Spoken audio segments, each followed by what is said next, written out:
Большинство людей выбирает не партнера, они выбирают знакомое ощущение, а потом удивляются, почему же все снова пошло не так. После 15 лет отношений я задумался, а как же все-таки найти для себя идеального партнера, который будет подходить мне по всем параметрам и как, собственно говоря, определить эти параметры. Во-первых, хочу отдельно остановиться на том, почему это важно. Если мы не знаем, как искать себе своего идеального партнера, если мы даже не знаем, кто этот самый идеальный партнер, то все наши поиски будут сводиться к хоть кому-нибудь. Весь наш поиск, все наши отношения будут ничем иным, как тестированием, перебором вариантов. Мы знакомимся с человеком, мы его узнаем, мы с ним общаемся, тратим время, возможно, даже вступаем в какие-то отношения, а потом выясняется, что у него есть какие-то ключевые факторы или в ваших отношениях есть какие-то определенные red-флаги, которые тебе не подходят. И что получается в итоге? Время упущено, силы потрачены, психика может быть даже подорвана, да, потому что любое расставание, любые отношения — это все-таки испытание, это стресс для нашей психики в том числе. Первое, что я сделал, когда вышел из долгих 15-летних отношений и озадачился поисками нового партнера, это составил так называемую карту этого самого партнера. Я начал со внешности, какие примерно характеристики должны быть у моего партнера. Это, к примеру, может быть ухоженность, средний рост. Я, например, не очень люблю низеньких женщин. Не то чтобы такая женщина не смогла стать, моей девушкой, или я не обращаю на таких внимания. Нет, внутренне я бы хотел себе девушку среднего роста, спортивную, которая брюнетка, например, да, то есть, но опять-таки это все очень индивидуально и делается для того, чтобы вам просто понять свою планку. Это можно легко понять по тому, например, какие актрисы вам нравятся, какие, я извиняюсь, порно-актрисы вам нравятся. Это очень легко. То есть вы смотрите на типаж и примерно понимаете, ага, так, то есть мне нравятся примерно такие. То есть не стоит тут углубляться прям в детали, какие-то чтобы родинка была, как у Мерлин Монро.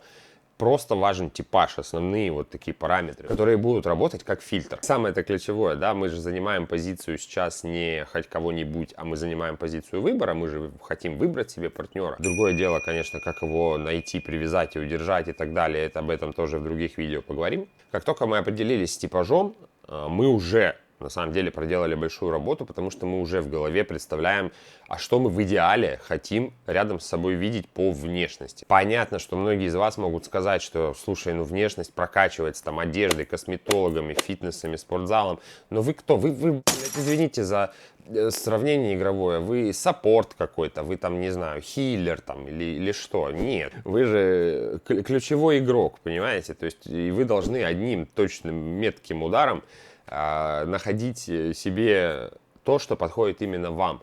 И именно вас усиливает. Если ваш партнер будет вас усиливать, то есть это партнер подходящий. Это тот партнер, с которым можно эту игру под названием «Жизнь» пройти, пожалуй, собрав большинство ачивок. После того, как вы определились со внешкой, да, то есть с каким-то типажом, логично, что неплохо было бы накидать какие-то личностные качества. Должна она быть, например, бесшабашной какой-то, либо она должна быть спокойной, либо она должна быть юморной, общительной, либо наоборот замкнутая, кроткая. То есть нужно накидать определенный пул качеств, да, с которыми вам будет прям очень-очень комфортно, очень, может быть, даже радостно.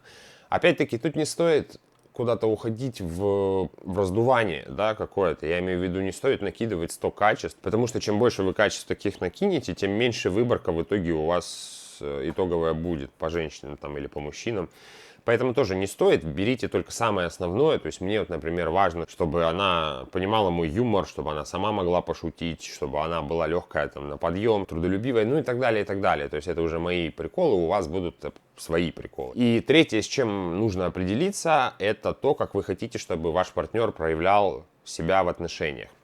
Есть разные типы отношений, есть компенсаторные отношения, есть партнерские отношения и так далее, и так далее. По-простому, по-человеческому, да, что вы хотите давать или получать от партнера. Кто-то хочет прям заботиться, играть там в папочку-мамочку, да, то есть там облизывать, задаривать и так далее. Кто-то хочет равноправного партнера, с которым пополам будет делиться ответственность, пополам будет делиться там бюджет и прочее, прочее. Кто-то наоборот хочет, чтобы его спасали.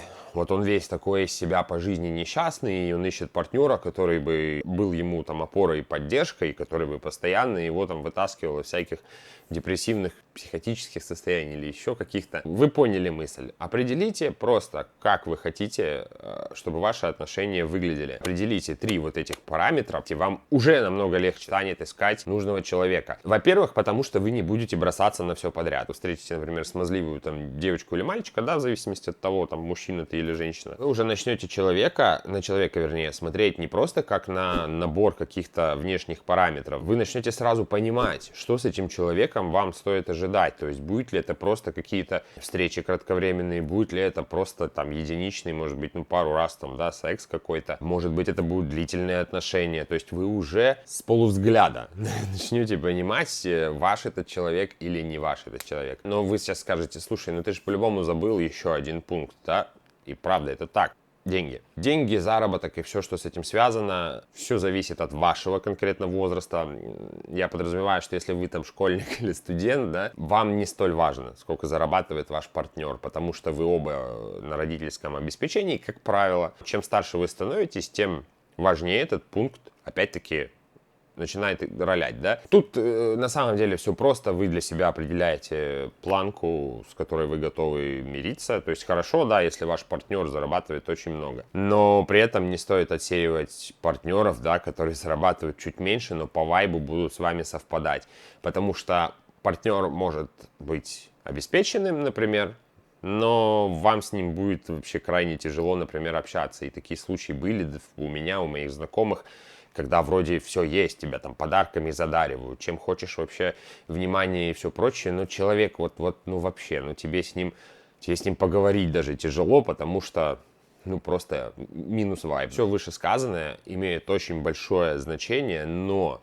пожалуй, не ключевое, потому что мы выбираем все-таки партнера не по качествам, а по той роли, которую он внутри нас закрывает. Если ты, например, пустой, то тебя тянет к сильному. Если ты боишься, то тебя тянет к холодному. Когда ты не уверен, тебя тянет к недоступному.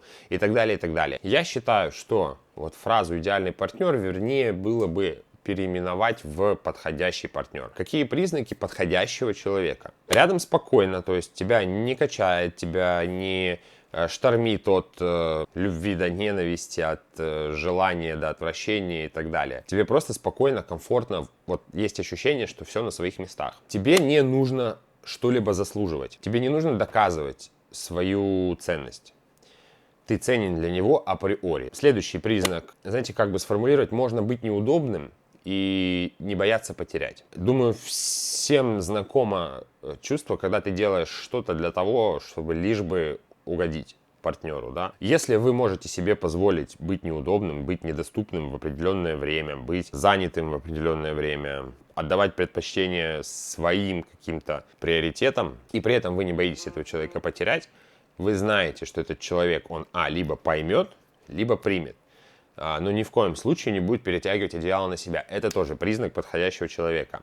Ну и, наверное, последний критерий – это выбор партнера происходит обоюдно, а не в ожидании. То есть вы понимаете, что этот человек вам подходит, и человек понимает, что вы ему подходите. Головой.